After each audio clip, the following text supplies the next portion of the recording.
Hi everyone, today's story is Alexander and the terrible, horrible, no good, very bad day. It's written by Judith Viorst, illustrated by Ray Cruz.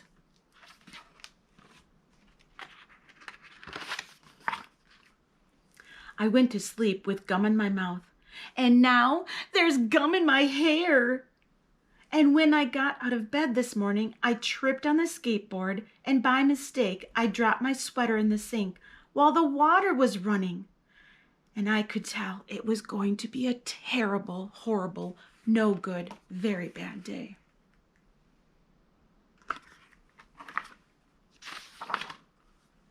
At breakfast, Anthony found a Corvette Stingray car kit in his breakfast cereal box.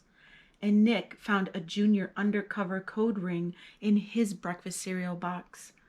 But in my breakfast cereal box, all I found was breakfast cereal.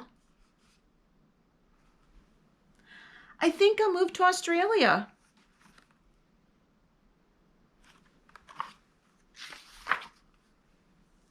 In the carpool, Mrs. Gibson let Becky have a seat by the window. Audrey and Elliot got seats by the window too. I said I was being scrunched. I said I was being smushed.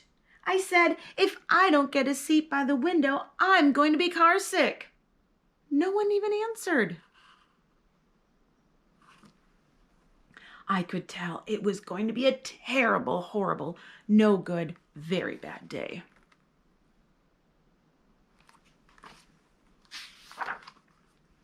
At school, Mrs. Dickens liked Paul's picture of the sailboat better than my picture of the invisible castle. At singing time, she said I sang too loud. At counting time, she said I left out 16. Who needs 16? I could tell it was going to be a terrible, horrible, no good, very bad day.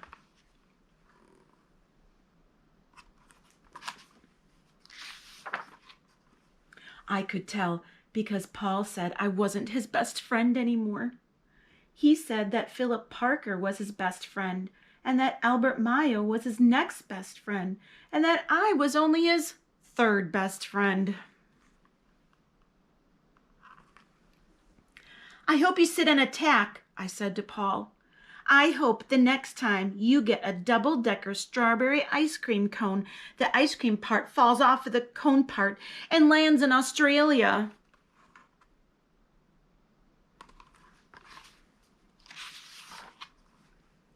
There were 2 cupcakes in Philip Parker's lunch bag, and Albert got a Hershey bar with almonds, and Paul's mother gave him a piece of jelly roll that had little coconut sprinkles on top. Guess whose mother forgot to put in dessert? It was a terrible, horrible, no good, very bad day.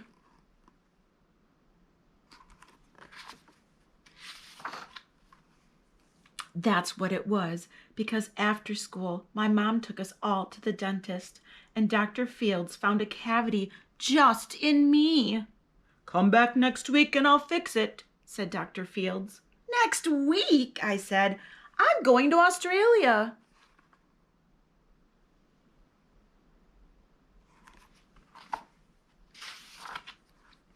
On the way downstairs, the elevator door closed on my foot, and while we were waiting for my mom to get the car, Anthony made me fall where it was muddy.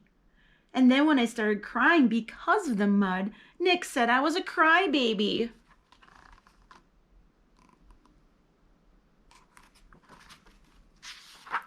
And while I was punching Nick for saying crybaby, my mom came back with the car and scolded me for being muddy and fighting. I am having a terrible, horrible, no good, very bad day. I told everybody. No one even answered.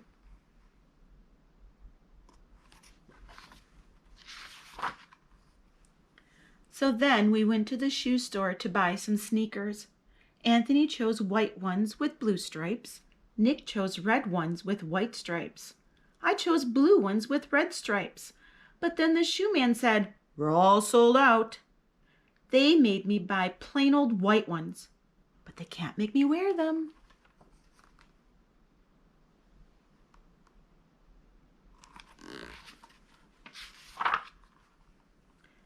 When we picked up my dad at his office, he said I couldn't play with his copying machine, but I forgot. He also said to watch out for the books on his desk, and I was careful as could be, except for my elbow. He also said don't fool around with his phone, but I think I called Australia. My dad said, please don't pick him up anymore. It was a terrible, horrible, no good, very bad day.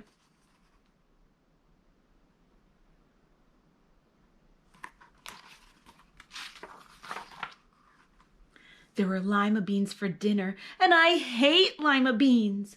There was kissing on TV, and I hate kissing.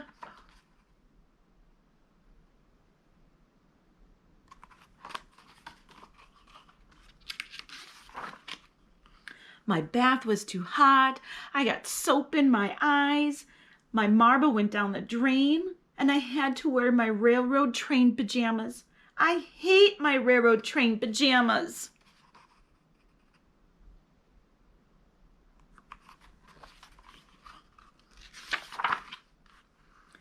When I went to bed, Nick took back the pillow he said I could keep, and the Mickey Mouse nightlight burned out, and I bit my tongue.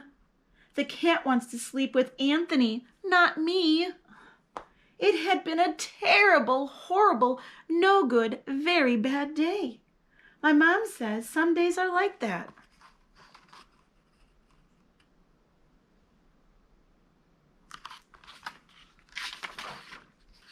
Even in Australia.